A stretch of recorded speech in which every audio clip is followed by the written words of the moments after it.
हम देखते कि पुलिस तेनमा के घर आती है और उससे पूछती है क्या तुम घर में थे, जिस पर तेनमा बताता है कि वो घर में पार्टी सार्टी करके सो गया था। लेकिन बात क्या है, तुम यहाँ पर क्यों आए हो? पुलिस उसे डायरेक्टर और बाकी के 2 डॉक्टर्स के बारे में बताती है कि वो मर गया है। ये सुन के तेनमा काफी हैरान होता है और हॉस्पिटल की ओर जाता है। हॉस्पिटल के सामने काफी भीड़ होती है और न्यूज रिपोर्टर भी होते हैं। पुलिस उन्हें बाहर ही रोक के रखी होती है।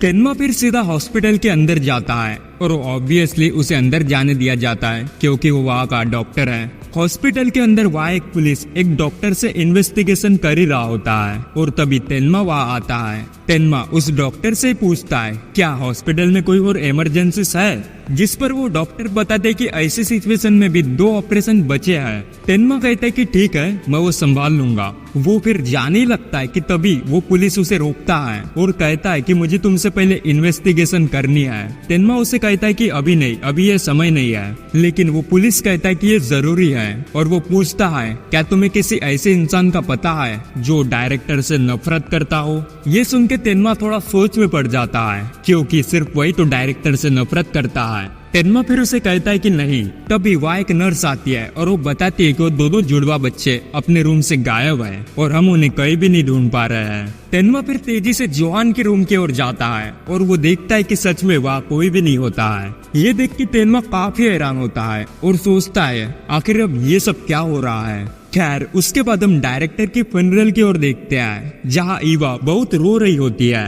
ये सब होने के बाद डॉक्टर तेनमा और बेकर वापस जा ही रहे होते हैं कि तभी फिर उन्हें एक पुलिस डिटेक्टिव मिलता है जिसका कि नाम एगन होता है। वो तेनमा को एक बीके के इंस्पेक्टर लुंगे से मिलाता है। वो दोनों ही फिर हैंडशेक करते हैं और लुंगे कहता है मैंने तुम्हारे बारे में काफी सुना है कि तुम एक कमाल के सर्जन हो। तेनमा इस पर कहता है कि ऐसा कुछ भी नहीं है और तभी वो देखता है कि लुंगे अपने हाथों को हिला रहा होता है। तेनमा पूछता है वैसे क्या तुम्हें उन दोनों जुड़वा बच्चों के बारे में कुछ पता चला? लुंगे कहता है उनके बारे में तो नहीं, लेकिन मुझे डायरेक्टर और उन दोनों डॉक्टर्स के मौत के बारे में पता चला है। उनकी मौत का कारण नाइट्रेट पॉइजन था जो कि कैंडी में मिलाया गया था और वही कैंडी उन्होंने खाई थी जिसकी वजह से ही उनकी मौत हुई। क्या तुम्हें इसके बारे में कुछ पता है जो कि ये कर सकता है? तेनमा इस पर कहता है कि नहीं और मुझे उन बच्चों के बारे में कुछ बताओ। लुंगे कहता है कि तुम उनकी चिंता मत करो, हम उन्हें पहले से ढूंढने में लगे हैं। तेनमा कहता है कि प्लीज उन्हें जल्दी ढूंढो। लुंगे कहता है हम अपनी पूरी कोशिश करेंगे।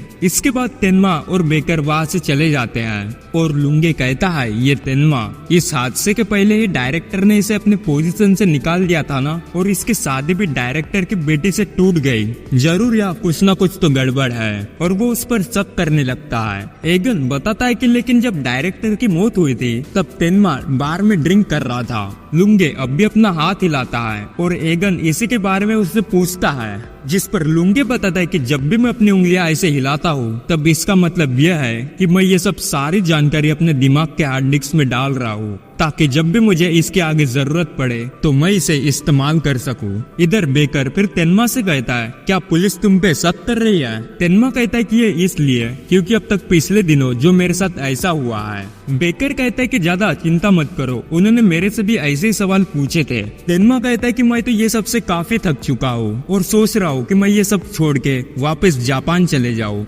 खैर उसके बाद हम हॉस्पिटल की ओर देखते हैं जहां डॉक्टर तेनमा अपने एक पेशेंट को देखता है। वो पेशेंट कहता है कि मुझे जल्दी वापस घर जाना है और अपना काम शुरू करना है, जिस पर तेनमा कहता है कि तुम अपनी बॉडी को ज्यादा भी काम पे मत लगाना।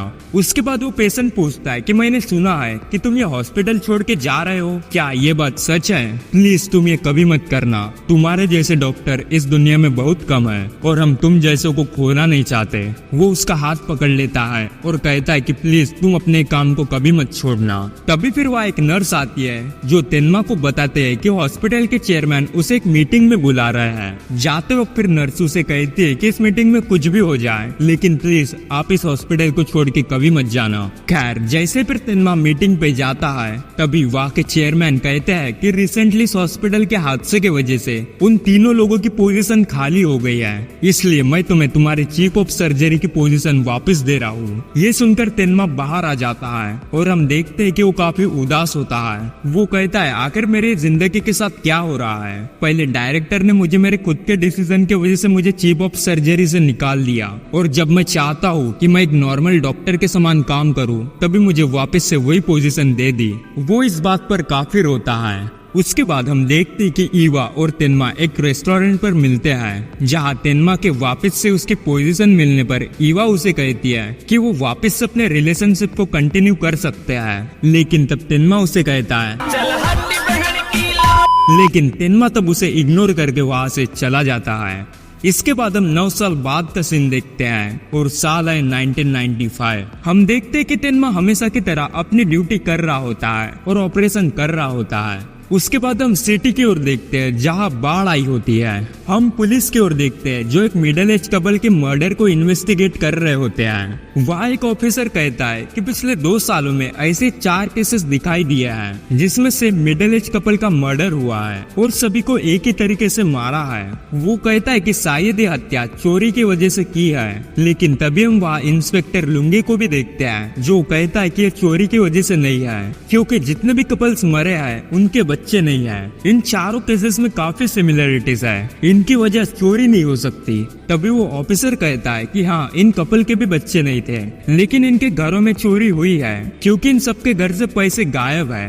लुंगी कहता है उन पैसों का अमाउंट काफी छोटा है, अगर ये सिर्फ एक बंदे का काम होता तो बात समझ भी आती। तभी ऑफिसर कहता है तो क्या इसका मतलब यह एक से ज्यादा चोर है, जिस पर लुंगी बताता है कि हाँ, क्योंकि इन 4 में से 2 केसेस के घरों में काफी टाइट सिक्योरिटी और अलार्म भी थे, लेकिन जब चोरी और मर्डर हुआ तब उनके पड़ोसी तक को भी भनक भी नहीं गई और उन्हें कुछ भी पता नहीं चला। तुम्हें क्या लगता है कि ये काम कोई एक अकेला इंसान कर सकता है? तभी वो फिर एक इंसान की फोटो दिखाता है और कहता है क्या तुम इसे जानते हो? वो ऑफिसर कहता है कि नहीं। लुंगी बताता है कि इसका नाम एडोल्फ जुंकर है, जो 32 साल का है और ये पहले भी 2 चोरी के केसेस में पकड़ा गया है और ये ताला खोलने में एक्सपर्ट है। और मेन बात तो ये है कि इसको पिछले इन्हीं 3 केसेस के आसपास देखा गया है। वो ऑफिसर कहता है तो क्या इसका मतलब ये काम इसी ने किया है? लुंगी कहता है ये तो मैं नहीं कह सकता, लेकिन तुम पुलिस वालों ने अब तक बहुत काम कर लिया, अब इस केस को बीके संभाल लेगा। खैर, उसके बाद हम तेनमा और बेकर को देखते हैं जो ऐसे बातचीत कर रहे होते हैं। तभी तेनमा की नजर एक बच्चे और एक नर्स पर जाती है, जहां वो नर्स उस बच्चे को पतंग उड़ा के दे रही होती है, लेकिन वो उसे नहीं उड़ा पाती है।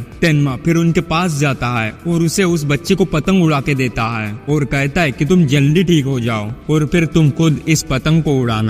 उसके बाद हम रात में एक बंदे को देखते हैं जो भाग रहा होता है और हमें पता चलता है कि एडोल्फ जुंकर ही है। वो ऐसे ही भाग रहा होता है और तभी इसी के वजह से एक कार उसे ठोक देती है और उसका एक्सीडेंट हो जाता है। तभी फिर वहाँ के लोग एम्बुलेंस बुलाते हैं और उसे नजदीकी हॉस्पिटल में ले जाते हैं। उसके बाद हम लुंगी को देखते हैं, वो उसी हॉस्पिटल जाता है और एक डॉक्टर से पूछता है ये वही है ना तुम्हारा पेशेंट एडोल्फ जुंकर? वो डॉक्टर कहता है कि हाँ। लुंगी पूछता है अब इसकी कंडीशन कैसी है, जिस पर वो डॉक्टर बताता है कि इसकी कंडीशन काफी सीरियस है और शायद ही हम इसे बचा पाएंगे। लुंगी कहता है कि एक मर्डर केस में शामिल है, हमें इसे पूछताछ करनी है, इसलिए तुम्हें इसे बचाना ही होगा। वो डॉक्टर कहता है कि काफी मुश्किल है और हमारे इस हॉस्पिटल में हम ज्यादा कुछ नहीं कर सकते। वो कहता है कि ईस्लर मेमोरियल हॉस्पिटल में एक बंदा है जो काफी कमाल का न्यूरो सर्जन है, अगर वो यहाँ होता तो बात अलग थी।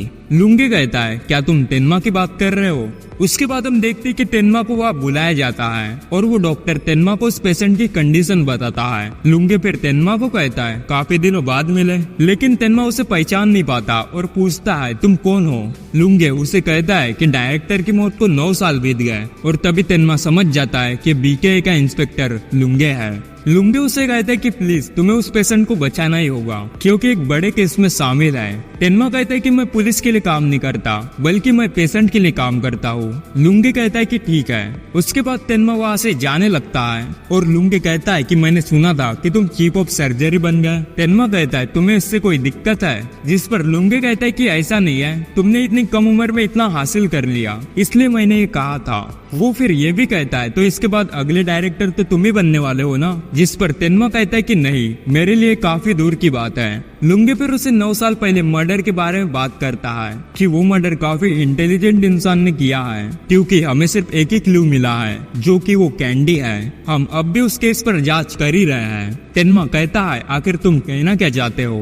लुंगी कहता है कि कुछ नहीं, वैसे अब तक जितने भी केस मुझे मिले हैं मैंने उनमें से सभी केस को सॉल्व किया है और ये केस भी जरूर सॉल्व होगा। तेनमा कहता है मैं भी यही उम्मीद रखता हूँ। उसके बाद फिर तेनमा ऑपरेशन करने चला जाता है और शुरू कर देता है और बाहर लुंगे यही कहता है कि तुम जैसे भी इस केस को देखो, इस केस में सिर्फ तुम्हारा ही फायदा हुआ है डॉक्टर तेनमा। तेनमा भी इधर फिर सक्सेसफुली ऑपरेशन को कंप्लीट कर देता है और फिर बाद में उसी डॉक्टर से मिलता है। तेनमा कहता है कि जल्दी अब वो नॉर्मली रिकवर हो जाएगा। वो फिर उसे ये भी कहता है कि उन पुलिस से उस पेशेंट को फिलहाल मत ही मिलने दो। उसके बाद तेनमा उसी पेशेंट जंकर से मिलने जाता है और उससे बात करने की कोशिश करता है, लेकिन तब जुंकर कहता है कि वो आ रहा है, मॉन्स्टर आ रहा है। तेनमा कहता है मॉन्स्टर, और ये एपिसोड यहीं पर खत्म होता है। तो मिलते हैं इसके अगले एपिसोड पे, तब तक के लिए बाय बाय।